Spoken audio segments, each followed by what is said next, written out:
দক্ষিণ হৰবাগত নৱ দুৰ্গা ক্লাবৰ উদ্যোগত আয়োজিত দুৰ্গা পূজা থলীত মহানৱমীৰ পূজা আৰাধনা বুধবাৰে দিনৰ প্ৰায় 1:30 সম্পন্ন।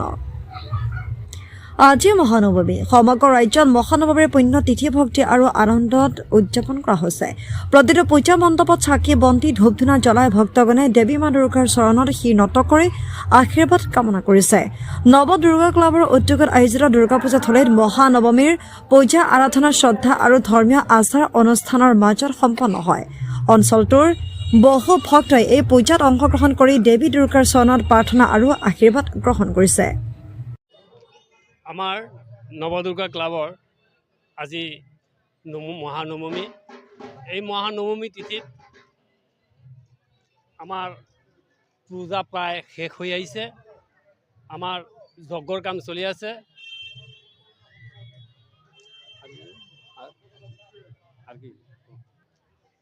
আমাৰ জনসমাগম হৈছে, আমি নথৈ আনন্দিত হৈছোঁ। অহা বছৰ যাতে আমি আকৌ ভালকৈ পাতিব পাৰোঁ, মা দুৰ্গাৰ ওচৰতে এই মোৰ কামনা।